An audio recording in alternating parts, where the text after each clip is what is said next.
तो KGF chapter 2 से पहले यश साउथ सिनेमा में सिर्फ एक छोटा-सा नाम थे। उनके नाम कुछ गिनी-चुनी हिट फ़िल्में थी, लेकिन केजीएफ चैप्टर 2 के बाद वो बन जाते हैं पैन इंडिया मॉन्स्टर। और ये मैं क्यों कह रहा हूँ, क्योंकि केजीएफ चैप्टर 2 ने 1300 करोड़ रुपए की कमाई की और इस 1300 में से 400 करोड़ सिर्फ हिंदी का कलेक्शन था।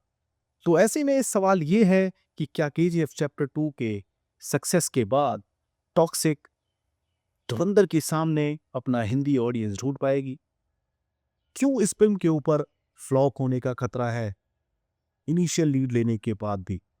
ये वीडियो आप पूरा देखिए। इस वीडियो में मैं आपको बताऊंगा कि क्या पॉसिबिलिटीज हैं इस फिल्म के फ्लॉप होने की और क्यों ये फिल्म बॉक्स ऑफिस पे औधे मुंह गिर सकती है।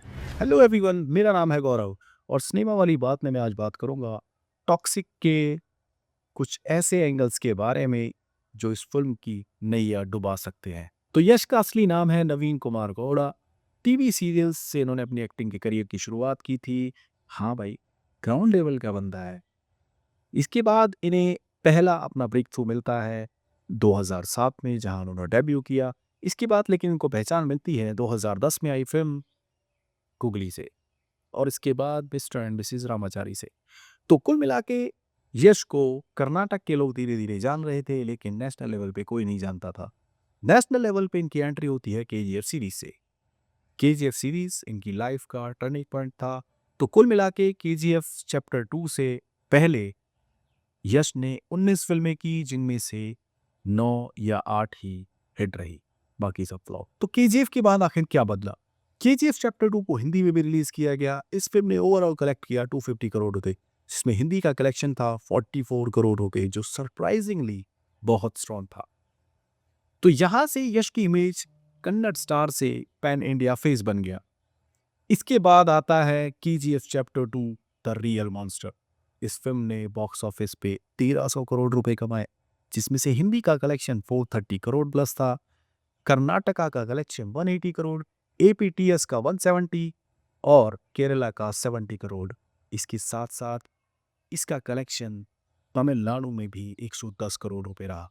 ओवरसीज में इस फिल्म ने 200 करोड़ प्लस की कमाई की। तो ओवरऑल हिंदी ऑडियंस ने यश भाई को एक नेशनल आइकॉन बना दिया। तो केजीएफ के बाद यश की इमेज पूरी तरह से ट्रांसफॉर्मेशन हो जाती है।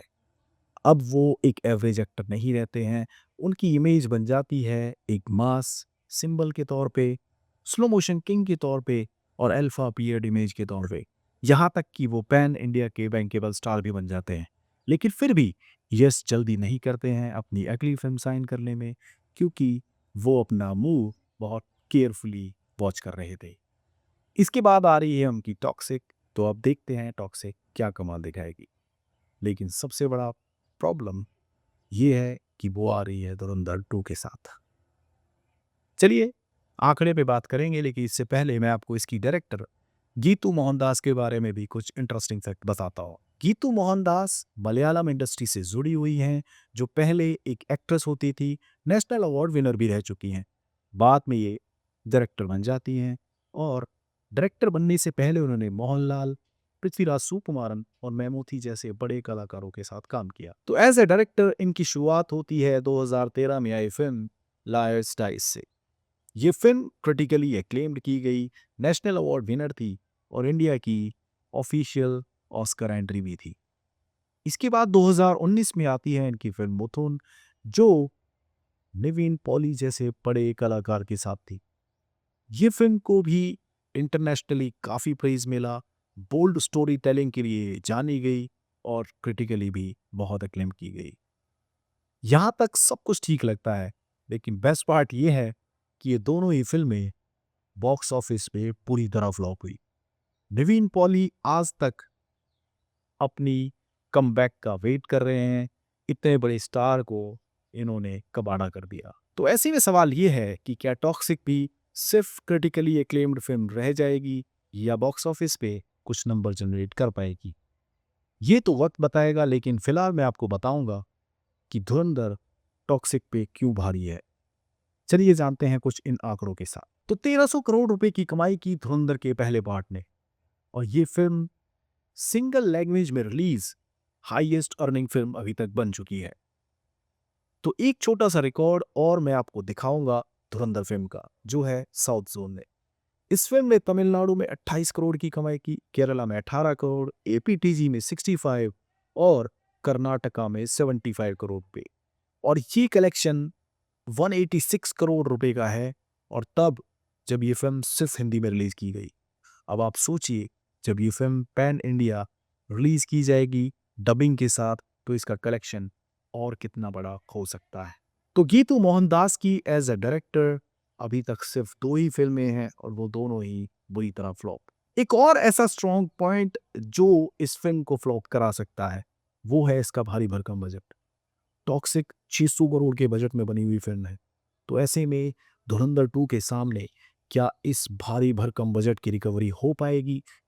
धुरंधर के दोनों पार्ट 450 करोड़ के आसपास के बजट में बने थे और वो अपना बजट ऑलरेडी रिकवर कर चुकी है, ऑलरेडी प्रॉफिट में जा चुकी है 1300 करोड़ रुपए की कमाई करके।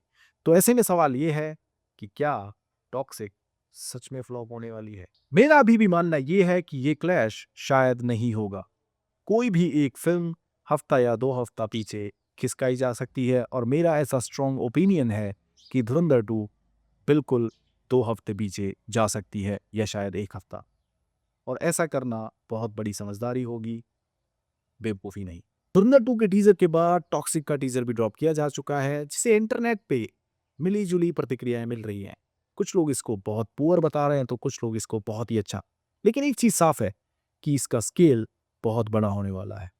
तो ऐसे में सवाल ये है कि क्या गीतू मोहनदास की खराब इमेज इस फिल्म को फ्लॉप करा देगी या रॉकी भाई इस फिल्म को निकाल के ले जाएंगे? टॉक्सिक धुरंधर को कितना नुकसान पहुंचाएगी या धुरंधर 2 टॉक्सिक को कितना नुकसान पहुंचाएगी? ये बॉक्स ऑफिस नंबर डिसाइड करेंगे।